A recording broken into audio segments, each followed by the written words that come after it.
Selamat pagi pemirsa. Berita Padang hadir kembali hari ini bersama saya Adini dan sejumlah informasi telah kami siapkan untuk Anda. Berikut selengkapnya.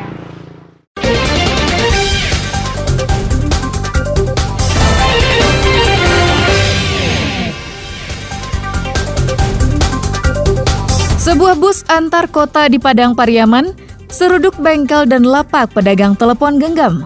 9 penumpang luka-luka. 5 pencuri ditangkap tim kuda laut Polsek Bungus. Tim SAR ceritakan kisahnya saat evakuasi korban ledakan tambang batubara di Sawalunto.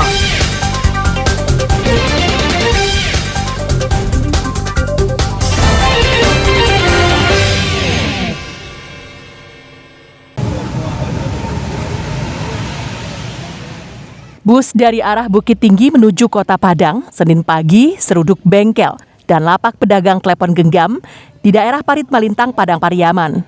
Seluruh badan bus masuk ke dalam bengkel hingga menyebabkannya rusak parah. Polisi berusaha mengevakuasi bus menggunakan mobil derek. Bus yang membawa 14 penumpang tersebut berhasil dikeluarkan dari dalam bengkel. Beruntung saat kejadian, pemilik bengkel sedang tidak berada di tempat. Akibat kejadian tersebut, bus rusak berat, terutama di bagian depan. 9 penumpang serta supir bus dilarikan ke RSUD Padang Pariaman karena menderita luka-luka. Tidak ada korban jiwa akibat kecelakaan tunggal tersebut. Hasil penyelidikan sementara polisi, saat kejadian, bus yang tengah melaju kencang itu tiba-tiba oleng dan tak terkendali karena mengalami pecah ban.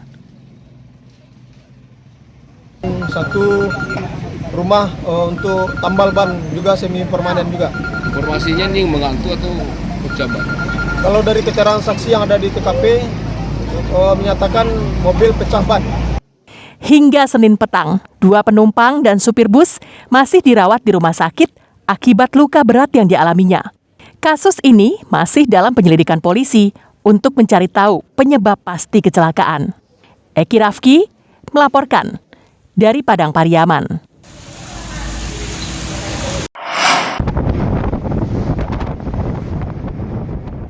Laporan adanya perahu nelayan terombang-ambing di tengah laut diterima Basarnas Kepulauan Mentawai. Tim langsung bergerak menuju perairan Sipora untuk menyelamatkan penumpangnya. Perahu tersebut dilaporkan mengalami mati mesin secara mendadak. Perahu nelayan itu sebelumnya berangkat dari Pulau Siberut menuju Tua Pejat di Pulau Sipora yang diperkirakan akan menempuh perjalanan sekitar 5 jam. Tim SAR kemudian mencari dan menemukannya. 4 penumpangnya terdiri dari 2 pria dewasa, seorang anak laki-laki, dan seorang anak perempuan. Heading atau radial 335 derajat, kita langsung tiba di lokasi, menemukan survivor itu dengan POB 4 orang, yaitu pukul 13.45.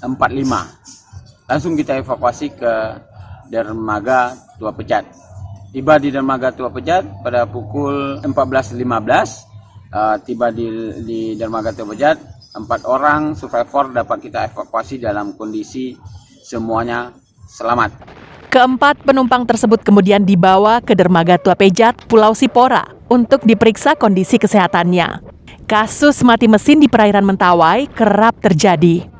Hal itu tak hanya menimpa perahu kecil yang bercadik, tapi juga kapal besar, baik kapal ikan, kapal penumpang, hingga kapal barang. Sejatinya hal ini harus menjadi perhatian serius bagi pemerintah Kabupaten Kepulauan Mentawai dan otoritas kelautan setempat. Laude Juhardio Anse melaporkan dari Mentawai.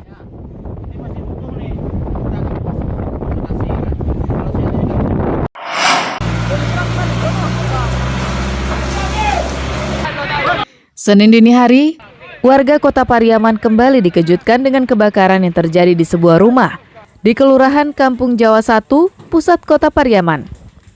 Api begitu cepat menghanguskan rumah beserta isinya. Sebuah sepeda motor juga tak luput dari amukan api. Warga tak bisa berbuat banyak karena kesulitan mendapatkan air. Api baru bisa dipadamkan 2 jam kemudian, setelah 4 mobil pemadam kebakaran datang ke lokasi untuk memadamkan api. Menurut keterangan saksi mata, api berasal dari kamar belakang bagian atas yang diduga dari hubungan pendek arus listrik. Indikasi ini juga diperkuat dengan temuan lapangan jika saat kebakaran, listrik masih menyala di lokasi itu. Api mulai dari kamar belakang Pak, dari atas itu mungkin dari arus pendek listrik Pak. Karena di sana terjadi percikan api, itu ada anak kos cewek di atas itu berteriak kebakaran, makanya orang yang di dalam ini keluar. Tapi api terlalu cepat menjalar Pak ya. Beruntung tak ada korban jiwa dalam kebakaran ini. Akibat kebakaran diperkirakan pemilik rumah mengalami kerugian mencapai ratusan juta rupiah. Sedangkan penyebab kebakaran masih diselidiki polisi. Eki Rafki melaporkan dari Pariaman.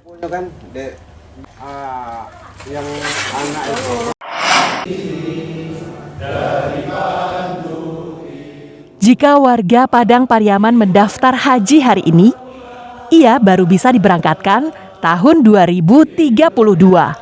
Artinya warga harus menunggu 10 tahun lamanya. Itulah persoalan yang dirasakan warga saat ini, terutama yang berusia lanjut. Hari Minggu lalu persoalan tersebut diadukan warga Padang Pariaman kepada anggota Komisi 8 DPR RI yang bermitra dengan Kementerian Agama. Nasri yang sudah mendaftar haji, salah seorang yang resah dengan lamanya daftar tunggu haji tersebut. Ia sudah mendaftar sejak 5 tahun lalu dan baru bisa diberangkatkan tahun 2027 mendatang atau 5 tahun lagi. Saat ini usianya sudah kepala 6. Ia mulai khawatir dengan kondisi kesehatannya. Ia berharap pemerintah bisa memberangkatkannya ke Tanah Suci lebih cepat. Untuk bisa menjadi skala prioritas dari pemerintah atau instansi yang terkait untuk diberangkatkan secepat mungkin. Alasannya logis saja, pertama adalah usia, yang kedua tentu saja faktor keuzuran. Menurut John Kennedy Aziz, tahun depan Arab Saudi menetapkan kuota haji untuk Indonesia sebanyak 221.000 orang. Jumlah tersebut 2 kali lipat lebih banyak dari tahun 2022 yang hanya 100.000 orang. Tambahan kuota tersebut diperoleh karena Arab Saudi tidak lagi memberlakukan pembatasan pasca meredanya COVID-19. Kita ingin sekali adanya penambahan. Ya, berapapun penambahan itu akan kita hargai karena itu memang dibutuhkan oleh jemaah haji Indonesia. Kita berharap dan kita memperjuangkan ya mudah-mudahan ada penambahan 10.000, 15.000 itu sangat berarti buat kita pengurangan antrian jemaah haji. Meskipun ada penambahan 100%, namun DPR masih terus mendorong pemerintah meminta tambahan kuota mengingat antrean calon jemaah haji Indonesia yang sudah terlalu panjang. Eki Rafki melaporkan dari Pariaman.